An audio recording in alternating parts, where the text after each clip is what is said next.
Hello, hi, what's up? It's Mikhail, your favorite booktuber, and today we're here to talk about all the movies that I watched in the month of November. I watched 3 movies.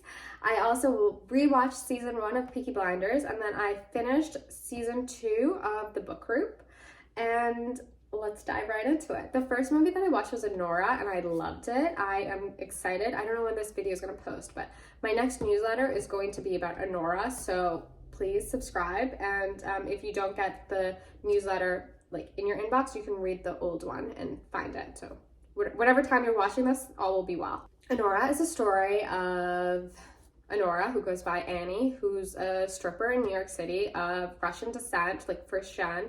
And she has, and something incredible happens. A guy comes through, a Russian, rich son of an oligarch, and she marries him. And that's the story. And it starts off, what's really interesting about it is that it combines 3 different elements, I guess you could say. The first is this almost love story, like a romance. That's the first third. Then you have a sort of hijinks, like a gangster hijinks, like comedy. And then you have the third half where you get this like emotional intensity and like the culmination of everything.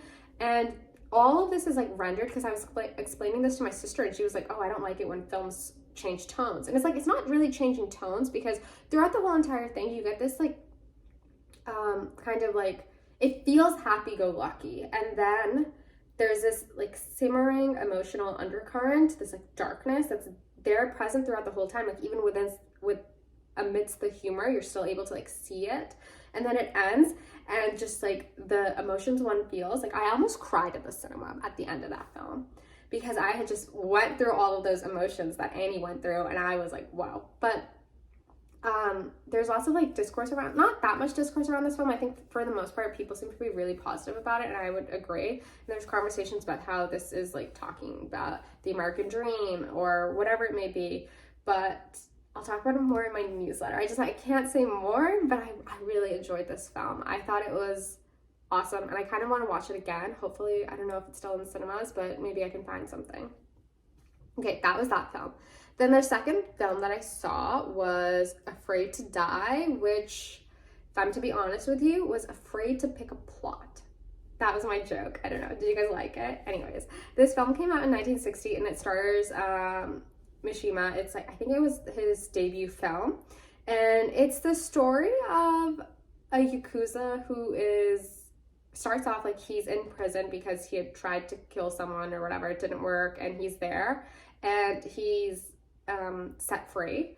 But even before he gets out of jail, there is an attempt on his life. And this kind of like reoccurring idea here is how, even though this guy's a gangster and he's like supposed to be so tough, and he does act tough, he's really not a good gangster, because he's a bit of a scaredy cat, and he just puts up a lot of bravado.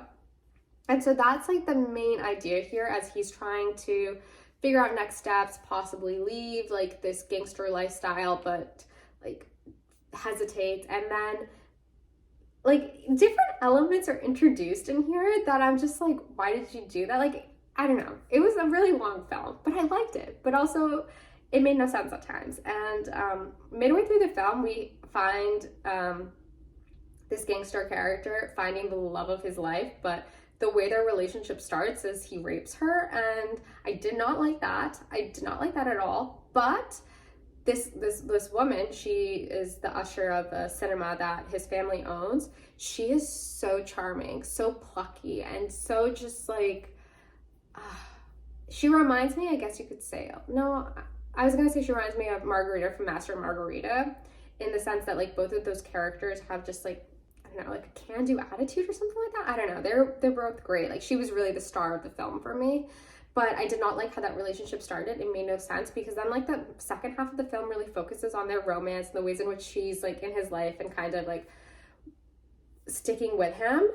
And then the end happens, and you're like, whoa. And cinematically, the way the end happens is really interesting, because like, spoiler-ish, he dies, but he's like on the escalator and he's like trying to escape, but he's like fighting against the escalator. And it's just like, that's what it's like when you're stuck in a system or a pattern in which you can't escape. Like, you're just, the odds are against you. And that's kind of what this film is showing.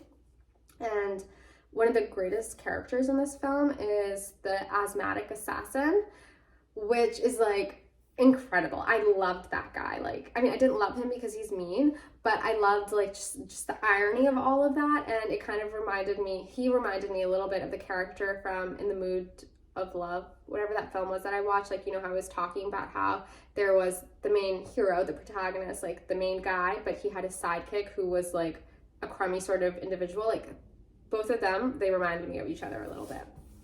So that was that film. I actually will be talking about this film also in a newsletter, but in a separate one, because I think I've noticed something and I need to track it. So I need to watch 2 more films before I can really dive into that. Okay, then the third film that I watched was just like kind of silly. I watched it on Netflix because I think I wanted something light, and it was called The Book Club. And I think it's interesting that, I don't know, maybe an idea for me to follow through is watching movies related to like book clubs or the ways in which they intersect. And I think because the book group is basically that, which was, I'll get to that, a British sitcom, two series, but then the book club is also like very similar. So anyways, what the book club is about, it stars 4 women, like Jane Fonda, Diane Keaton, 2 other ladies who are probably really famous, but I just don't know who anyone is. And all 4 of them are like in their like 60s, and they've known each other their whole entire life basically, and every month they get together for a book club. And in the beginning of the film, the book they decide to read is 50 Shades of Grey, and it's just like so funny because they like pick this book up and they're just like reading it and they're like, whoa, like wow, and like this book inspires them to basically change their life, or not change their life, but to like make things happen. And each of the 4 characters has a different arc, and it basically is like takes the archetypes of Sex and the City characters, like those 4 women, and you get these 4 women again. So the Jane Fonda character is Samantha. Charlotte York is the character whose husband is like disengaged in sex right now. And then you have the Miranda Hobbs character, who is the judge who's like hasn't been on a date in 25 years. And then the Diane Keaton character is like a Sex in this is Carrie. And like those are the 4 like archetypes that you can be, I guess. And yeah, it's just really fun. Like there are times where it's like a little too silly, but for the most part it's just like very fun, easygoing. I think it might have made me tear up, but I don't think it was that deep. Okay, so then let's talk about I have to like shift because of the sun, the television that I watched, but I guess that's good because I can put all the like photos here. I watched the first season of Peaky Blinders because there was one day in the month of November where I was really ill, and I should have read a book or like watched something new, but I didn't. I just rewatched season 1 of Peaky Blinders. And if you don't know Peaky Blinders, because Owen doesn't know much about Peaky Blinders, but Peaky Blinders is about this gangster group from Birmingham, and it's 1920s, and these men have like come back from World War I, and Tommy Shelby is the protagonist of the whole entire show. He's the star of the show, played by Cillian Murphy, and he is trying to put his family on the straight and narrow, but in order to do that, he has to like go through all these like gang activities, and he's like trying to really move the family up. Like upward mobility is big in this, and I just think like the character of Tommy Shelby is like so hot. He's just like everything he's doing is for the good of everyone else, but he can't reveal himself to them because if he does, like they might fuck up the plans. And it's just like, I don't know, I love it. But I've only watched season 1 and season 2 because then I kind of started to lose interest, but I have no intention of watching season 2 of Peaky Blinders. Like, it was just good to rewatch season 1. It had been like many years since I watched it.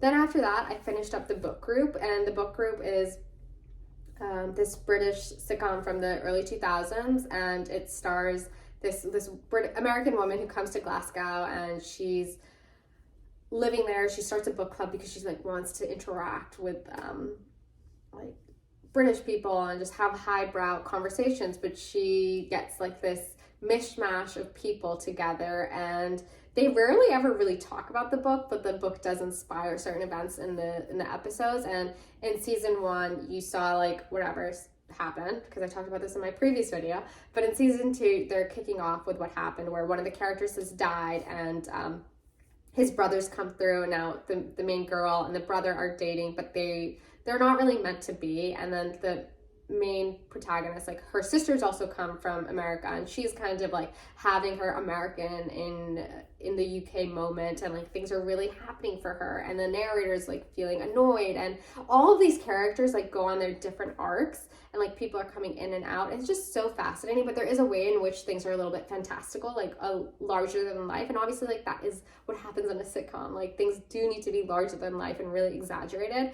But the way this ends, like you can tell, like we needed a season 3. We were meant to have a season 3, and for whatever reason, they did not give it to us, and I'm so upset because we really needed it. And like, it was incredible. I loved it. So good. Would recommend. It's just so interesting and fun. And then I think on the last day of November, I rewatched Pride and Prejudice. That is a film I rewatch all the time. I love it. And they took it off of Netflix, so I actually like rented it off of Amazon for like $3. And then I rewatched it on December 1st because I was like, you only have 48 hours to watch these videos. So I was like, you know what? I'm just going to watch it. I'm going to get the most bang for my buck.